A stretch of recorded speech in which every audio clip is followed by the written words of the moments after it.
Hey, my name is Rowan Smith and I want to welcome you to the Training for Trekking podcast. Now, this is the world's very first podcast which is entirely dedicated to helping you train, prepare and conquer your upcoming hike, trek or mountain adventure. So once a week, I'm going to be giving you quality and practical information on the subjects of physical preparation for trekking, dealing with altitude and nutrition on the trail, so you can know everything you need to be doing to have the best chance of a safe, enjoyable and successful adventure. So now you know what you're in for. Let's get into today's episode. Alright, hello guys. Today we are talking about so-called altitude masks and whether or not they are relevant for hikers, for trekkers or mountaineers who are going up to high altitude. Now, this is one of the most common questions I hear from people or I see on the internet when they're leading up to a big altitude trek. And usually the question goes, should I be training with an altitude mask? Will it help me? Now, on the off chance you haven't seen one of these things, they're basically these big black gas mask looking things which people strap to their face while they train. And due to some really clever marketing when they were first released and ongoing, using professional athletes and doing training video montages and all of this jazz, these things blew onto the scene a few years ago and have become really super popular for people in general sports training, but specifically for people going up to altitude, because initially, they were billed as these altitude training masks, which were supposed to simulate the effects of altitude to improve your performance in a whole bunch of different ways, and people thought they were going to help up on the mountain. And as always, everyone is always looking for an edge in their training. And sometimes if you can find something that's relatively passive, meaning you just strap it on and it's going to make your workouts more effective, of course, people are going to go down that route. And in theory, these masks might give you an edge in your training, and in very theory, it might help you up at high altitude. But in practice, the question is, do they actually work? And so today I'm going to be breaking down how they work, what they actually do for you, and whether an altitude hiker, an altitude trekker, or a high altitude mountaineer should consider using one of these in their training. So to start off with, how do they work? So simply put, these masks restrict your breathing. Now, when you wear one, basically you strap it to your face and there's an adjustable valve in which you breathe against. And what this basically does is it makes your breathing harder. That's about it. Individuals can progress the resistance to simulate apparently ranging from 900 to 5,400 meters above sea level. And it's basically adding that resistance into the breathing so it gets harder and harder for you to actually breathe. And the idea behind that is it's supposed to improve pretty much everything under the sun. They're said to improve your endurance performance, they improve your interval performance, improve your mental strength, improve your lung function. And many people equate this to improving their performance up at altitude. But as I said before, in theory, it does sound great, but in practice, not 100% sure. So I'm going to break down each of those claims right now, just give you a little insight into what the sort of evidence out there is surrounding these masks and whether or not they're appropriate for any of those things I mentioned. So to start with, the big one is high altitude.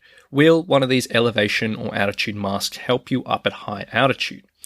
Now, when it comes down to it, these elevation training masks do not produce a low oxygen stimulus great enough to elicit the necessary physiological responses associated with high altitude. Bit of a mouthful there, but basically what that means is training with these will not change any blood oxygen saturation in your blood. They will not improve red blood cell count, hemoglobin, or any other adaptation which is associated with acclimatization and high altitude performance. So while marketed as a high altitude mask or a high elevation mask, these things will do absolutely nothing to prepare you for the mountain air, to reduce your risk of altitude sickness, or to improve your performance on the mountain. And there is no evidence to support that it does. It's just pure marketing. So that's claim number one. High altitude, cross that out. They're not going to help you. Number two, endurance performance. So a lot of the claims around improving endurance performance with these elevation masks are just not supported with evidence. Like there's so many claims out there that it'll improve your VO2 max, improve your running time, improve your cycling time, and all of this jazz. And most of that is relevant to hikers and trekkers and mountaineers. But when it comes down to the evidence, the majority of the studies using them have shown either no change in your VO2 max or similar change in your VO2 max compared to a group which didn't use the mask, which means when it comes down to your actual aerobic performance, it doesn't really make that much any difference between training as normally or training with a mask strapped to your face. Pretty straightforward there. There are a few relevant markers of endurance performance that are seen to be increased, which include ventilator threshold and respiratory compensation threshold. So basically 2 points in which your breathing becomes faster and you can exercise at a higher intensity at these thresholds, and power output at the above mentioned thresholds. Is that relevant for hikers, trekkers, and mountaineers? No. Who would that be relevant to?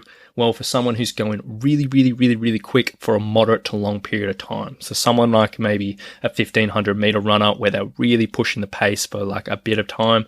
For hikers and trekkers who are working at lower intensity for the majority of it, who won't be working around those thresholds a huge amount of the time, it's not incredibly relevant. So for endurance performance, for hikers, for trekkers and mountaineers, I'm going to say a big fat no, and I'm going to say it's not incredibly relevant. So the next one is respiratory muscle strength. So one common point which is often raised with these masks is they may actually act as a respiratory training device, meaning that they train the muscles associated with breathing, which can increase oxygen efficiency over time. Now, if you are interested in this subject and you haven't listened to the previous podcast I did with Fletcher about this, I highly recommend you stop listening right now and go back to that, because that was an absolute cracker on this subject. But basically, training with a mask, is it going to help your respiratory muscle strength? And there is a little bit of evidence to support that it potentially can, but there are two main drawbacks with this. Number one, wearing a mask to train the breathing muscles during training is going to limit your performance in other areas. Meaning if you're going out for a run, or you're going out for a hike, or you're going out for a cycle and you're wearing one of these masks, it might apply a little bit of stimulus to your breathing muscles to add a bit of extra strength there and endurance there. However, the rest of your training is going to suffer. And there's no point in you limiting your running, limiting your hiking, limiting your cycling just to train your breathing muscles, because it's not the main priority. So it's going to affect your other areas of performance. And it's also thought, according to a reasonable amount of research, that resistance associated with these masks is just simply too little to be an effective stimulus on respiratory muscle strength. And you can sort of think about this with with the analogy of if you're trying to increase the strength of your muscles. If you're using a lightweight and you're doing 30, 40, 50 repetitions, yeah, it might get you strong to a point, but it's not going to be incredibly effective because it's just not very much weight. On the other hand, if you're lifting heavy weights and you're progressively increasing that, that's going to be way more effective increasing your strength. And it's pretty much the same with respiratory muscle strength. If you are looking to improve your breathing strength, you probably want to get a breathing training device, something like a Power Breathe or an Aerofit, in which you can get a reasonable amount of resistance. With these things, they probably just don't have enough resistance to be effective there. So what does this mean? Simply put, these masks might be ineffective at respiratory muscle training, but there are other much more efficient ways of going about this, and is going to restrict your performance in your other training. And I don't think this is incredibly relevant for you. So respiratory muscle strength, if you're using this for that, I don't really recommend it. I don't think it's going to be very effective for you, and there are better ways. And the final thing I want to break down today is mental strength. So one common claim about these masks, which people who've sort of seen the light, that there's no evidence to improve its endurance performance, there's no evidence to improve your performance at altitude, and there's very minimal evidence around respiratory muscle strength. They say, look, yeah, fair enough, but it improves my mental strength. It makes things tough, and it makes me mentally tougher so I can perform better. And there's no doubt this can be true. Strapping, something's going to restrict your breathing to your face and trying to train is going to be tough. And your rate of perceived exertion, meaning how hard everything feels, is greatly increased for using these masks, which makes sense. And in theory, it can be good for mental strength. But again, the big drawback is it's usually going to reduce your other performance during a training session. So you might be improving your mental toughness, but you're going to be restricting the intensity you need to reach the best physical